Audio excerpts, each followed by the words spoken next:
नमस्कार। कहानी संसार में लीजिए सुनिए कथा सम्राट मुंशी प्रेमचंद की लिखी कहानी आखिरी हीला। वाचन स्वर मेरा यानी अनुराग चौधरी का है।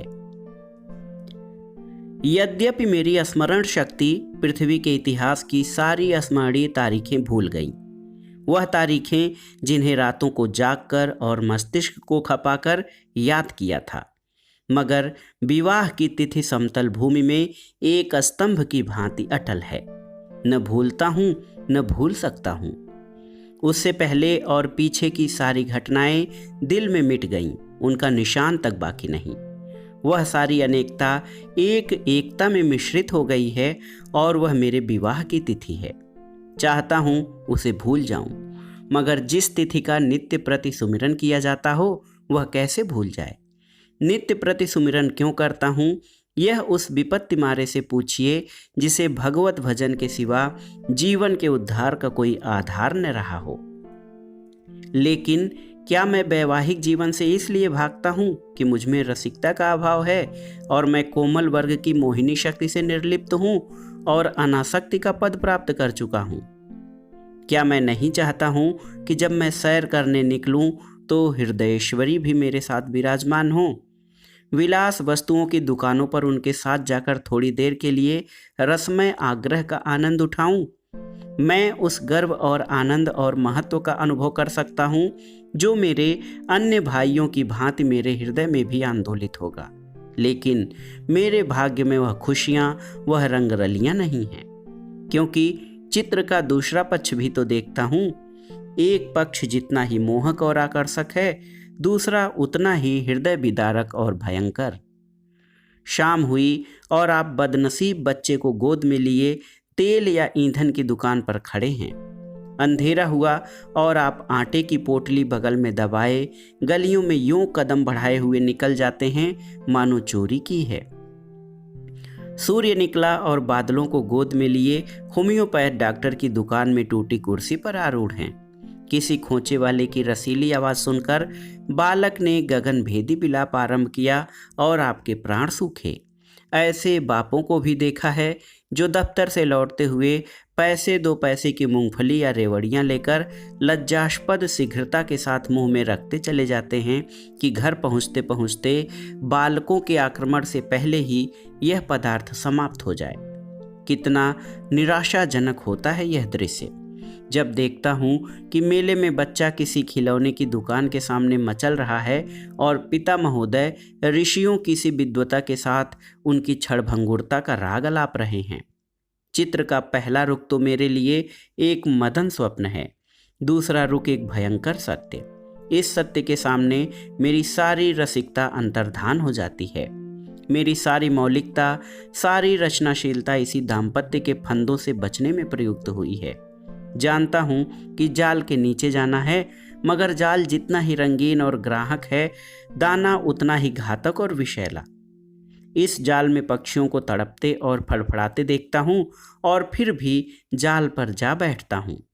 लेकिन इधर कुछ दिनों से श्रीमती जी ने अविश्रांत रूप से आग्रह करना शुरू किया है कि मुझे बुला लो। पहले जब छुट्टियों में जाता था तो मेरा केवल कहाँ चलोगी कह देना उनकी चित्त शांति के लिए काफ़ी होता था। फिर मैंने झंझट है कहकर उन्हें तसल्ली देनी शुरू की। इसके बाद गृहस्थ जीवन की असुविधाओं से डराया, किंतु अब कुछ दिनों से उनका अविश्वास बढ़ता जाता है। अब मैंने छुट्टियों में भी उनके आग्रह के भय से घर जाना बंद कर दिया है कि कहीं वह मेरे साथ न चल खड़ी हों, और नाना प्रकार के बहानों से उन्हें आशंकित करता रहता हूँ। मेरा पहला बहाना पत्र संपादकों के जीवन की कहानियों के विषय में था। कभी 12 बजे रात को सोना नसीब होता है, कभी रत जगा करना पड़ जाता है। सारे दिन गली गली ठोकरें खानी पड़ती हैं। इस पर तुर्रा यह है कि हमेशा सिर पर नंगी तलवार लटकती रहती है। न जाने कब गिरफ्तार हो जाऊं, कब जमानत तलब हो जाए। खुफिया पुलिस की एक फौज हमेशा पीछे पड़ी रहती है। कभी बाजार में निकल जाता हूँ तो लोग उंगलियां उठाकर कहते हैं वह जा रहा है अखबार वाला, मानो संसार में जितनी दैविक, आधिदैविक, भौतिक, आधिभौतिक बाधाएं हैं उनका उत्तरदायी मैं हूँ। मानो मेरा मस्तिष्क झूठी खबरें गढ़ने का कार्यालय है। सारा दिन अफसरों की सलामी और पुलिस की खुशामद में गुजर जाता है। कांस्टेबलों को देखा और प्राण पीड़ा होने लगी। मेरी तो ये हालत है और हुक्काम है कि मेरी सूरत से कांपते हैं। एक दिन दुर्भाग्यवश एक अंग्रेज के बंगले की तरफ जा निकला। साहब ने पूछा, क्या काम करता है? मैंने गर्व के साथ कहा, पत्र का संपादक हूँ। साहब तुरंत अंदर घुस गए और कपाट मुद्रित कर लिए। फिर मैंने मेम साहब और बाबा लोगों को खिड़कियों से झांकते हुए देखा, मानो कोई भयंकर जंतु हूँ। एक बार रेलगाड़ी में सफर कर रहा था, साथ और भी कई मित्र थे, इसलिए अपने पद का सम्मान निभाने के लिए सेकेंड क्लास का टिकट लेना पड़ा। गाड़ी में बैठा तो एक साहब ने मेरे सूटकेस पर मेरा नाम और पेशा देखते ही तुरंत अपना संदूक खोला और रिवाल्वर निकालकर मेरे सामने गोलियां भरी, जिससे मुझे मालूम हो जाए कि वह मुझसे सचेत हैं। मैंने देवी जी से अपनी आर्थिक कठिनाइयों की कभी चर्चा नहीं की, क्योंकि मैं रमणियों के सामने यह जिक्र करना अपनी मर्यादा के विरुद्ध समझता हूँ। हालांकि मैं वह चर्चा करता तो देवी जी की दया का अवश्य पात्र बन जाता। मुझे विश्वास था कि श्रीमती जी फिर यहाँ आने का नाम न लेंगी, मगर यह मेरा भ्रम था। उनके आग्रह पूर्ववत होते रहे। तब मैंने दूसरा बहाना सोचा। शहर बीमारियों के अड्डे हैं, हर एक खाने पीने की चीज में विष की शंका, दूध में विष, घी में विष, फलों में विष, साग भाजी में विष, हवा में विष, पानी में विष। यह मनुष्य का जीवन पानी की लकीर है, जिसे आज देखो वह कल गायब। अच्छे खासे बैठे हैं, हृदय की गति बंद हो गई। घर से सैर को निकले, मोटर से टकराकर सुरपुर की राह ली। अगर कोई शाम को सांगो पांग घर आ जाए तो उसे भाग्यवान समझो। मच्छर की आवाज कान में आई, दिल बैठा। मक्खी नजर आई और हाथ पांव फूले। चूहा बिल से निकला और जान निकल गई। जिधर देखिए यमराज की अमलदारी है। अगर मोटर और ट्राम से बचकर आ गए तब मच्छर और मक्खी के शिकार हुए। बस यही समझ लो कि मौत हरदम सिर पर खेलती रहती है। रात भर मच्छरों से लड़ता हूँ, दिन भर मक्खियों से। नन्ही सी जान को किन किन दुश्मनों से बचाऊं। सांस भी मुश्किल से लेता हूं कि कहीं 6 के कीटाणु फेफड़े में न पहुंच जाएं। देवी जी को फिर भी मुझ पर विश्वास न आया। दूसरे पत्र में भी वही आरजू थी। लिखा था, तुम्हारे पत्र ने एक और चिंता बढ़ा दी। अब प्रतिदिन पत्र लिखा करना, मैं एक न सुनूंगी और सीधे चली आऊंगी। मैंने दिल में कहा, चलो सस्ते छूटे। मगर ये खटका लगा हुआ था कि न जाने कब उन्हें शहर आने की सनक सवार हो जाए। इसलिए मैंने तीसरा बहाना सोच निकाला। यहाँ मित्रों के मारे नाको दम रहता है। आकर बैठ जाते हैं तो उठने का नाम नहीं लेते, मानो अपना घर बेच आए हैं। अगर घर से टल जाओ तो आकर बेधड़क कमरे में बैठ जाते हैं और नौकर से जो चीज़ चाहते हैं उधार मंगवा लेते हैं। देना मुझे पड़ता है। कुछ लोग तो हफ्तों पड़े रहते हैं, टलने का नाम नहीं लेते। रोज उनकी सेवा सत्कार करो, रात को थिएटर या सिनेमा दिखाओ, फिर सवेरे तक ताश या शतरंज खेलो। अधिकांश तो ऐसे हैं जो शराब के बगैर जिंदा ही नहीं रह सकते। अक्सर तो बीमार होकर आते हैं, बल्कि अधिकतर बीमार ही आते हैं। अब रोज डॉक्टर को बुलाओ, सेवा शुश्रूषा करो, रात भर सिरहाने बैठे पंखा झलता रहो, उस पर यह शिकायत भी सुनते रहो कि यहाँ कोई हमारी बात भी नहीं पूछता। मेरी घड़ी महीनों से मेरी कलाई पर नहीं आई। दोस्तों के साथ जलसों में शरीक हो रही है। अचकन है वह एक साहब के पास है, कोट और दूसरे साहब ले गए। जूते और एक बाबू ले उड़े। मैं वही रद्दी कोट और वही चमरौधा जूता पहनकर दफ्तर जाता हूँ। मित्र वृंद ताड़ते रहते हैं कि कौन सी नई वस्तु लाया। कोई चीज लाता हूँ तो मारे डर के संदूक में बंद कर देता हूँ। किसी की निगाह पड़ जाए तो कहीं न कहीं न्योता खाने की धुन सवार हो जाए। 1 तारीख को वेतन मिलता है तो चोरों की तरह दबे पांव घर आता हूँ कि कहीं कोई महाशय रुपयों की प्रतीक्षा में द्वार पर धरना जमाए न बैठे हों। मालूम नहीं उनकी सारी आवश्यकताएं 1 तारीख की बाट क्यों जो होती रहती हैं। एक दिन वेतन लेकर 12 बजे रात को लौटा, मगर देखा तो आधे दर्जन मित्र उस वक्त भी डटे हुए थे। माथा ठोक लिया, कितने ही बहाने करूं, उनके सामने एक नहीं चलती। मैं कहता हूं घर से पत्र आया है, माताजी बहुत बीमार हैं।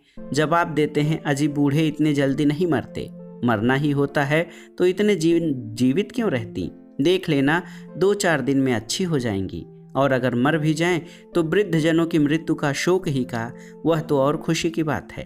कहता हूँ लगान का बड़ा तकाजा हो रहा है। जवाब मिलता है आजकल लगान तो बंद हो ही रहा है, लगान देने की जरूरत ही नहीं रही। अगर किसी संस्कार का बहाना करता हूँ तो फरमाते हैं तुम भी विचित्र जीव हो, इन कुप्रथाओं की लकीर पीटना तुम्हारी शान के खिलाफ है। अगर तुम उनका मूलोच्छेदन करोगे तो वह लोग क्या आकाश से आवेंगे? गरज ये है कि किसी तरह प्राण नहीं बचते। मैंने समझा था कि हमारा यह बहाना निशाने पर बैठेगा।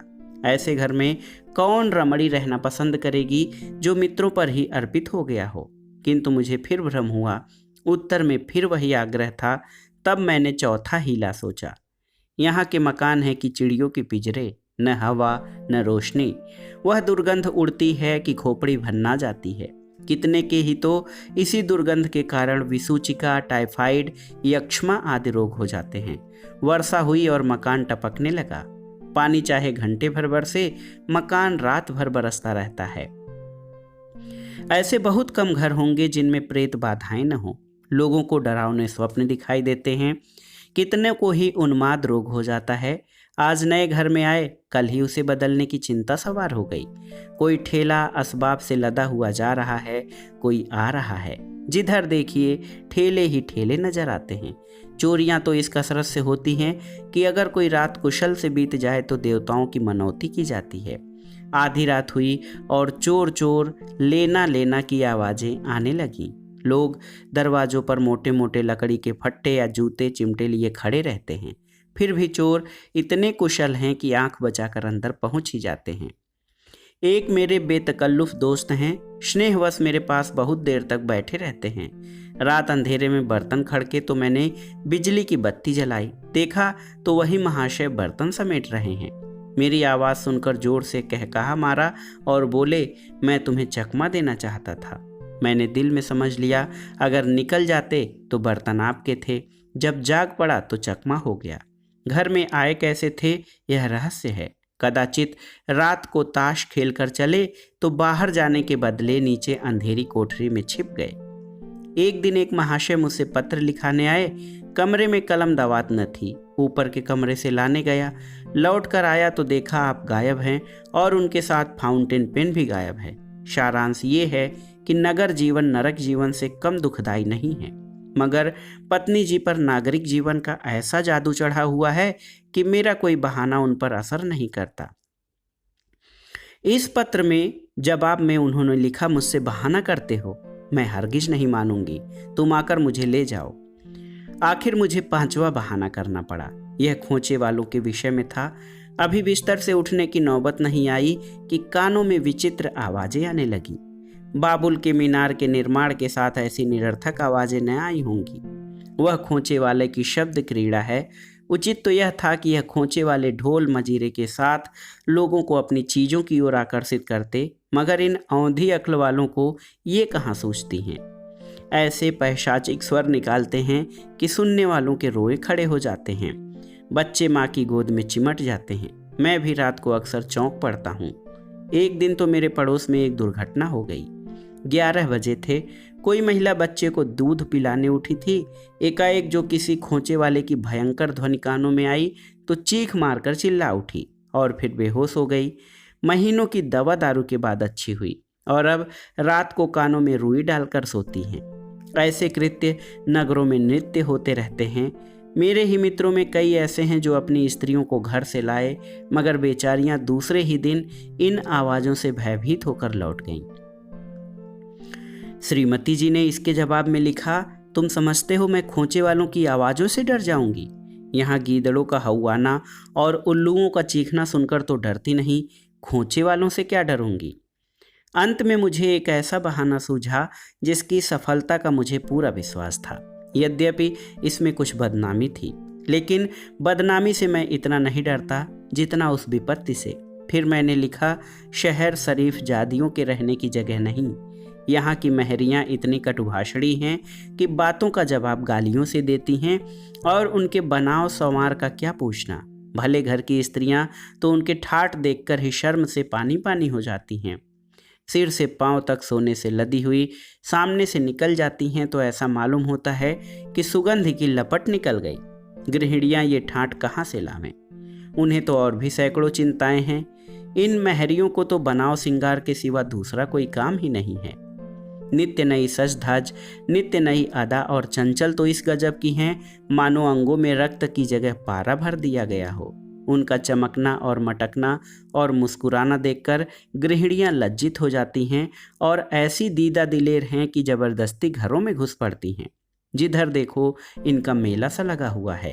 इनके मारे भले आदमियों का घर में बैठना मुश्किल है। कोई खत लिखाने के बहाने से आ जाती है, कोई खत पढ़ाने के बहाने से। असली बात तो ये है कि गृह देवियों का रंग फीका करने में इन्हें आनंद आता है। इसलिए शरीफ जादियां बहुत कम शहरों में आती हैं। मालूम नहीं इस पत्र में मुझसे क्या गलती हुई कि तीसरे दिन पत्नी जी एक बूढ़े कहार के साथ मेरा पता पूछती हुई अपनी तीनों बच्चों को लिए एक असाध्य रोग की भांति आ डटी। मैंने बदहवास होकर पूछा, क्यों, कुशल तो है? पत्नी जी ने चादर उतारते हुए कहा, घर में कोई चुड़ैल बैठी तो नहीं है? यहाँ किसी ने कदम रखा तो नाक काट लूंगी। हाँ, जो तुम्हारी शह न हो। अच्छा, तो अब रहस्य खुला। मैंने सिर पीट लिया। क्या जानता था अपना तमाचा अपने ही मुंह पर पड़ेगा। तो दोस्तों, ये थी मुंशी प्रेमचंद की लिखी कहानी आखिरी हीला।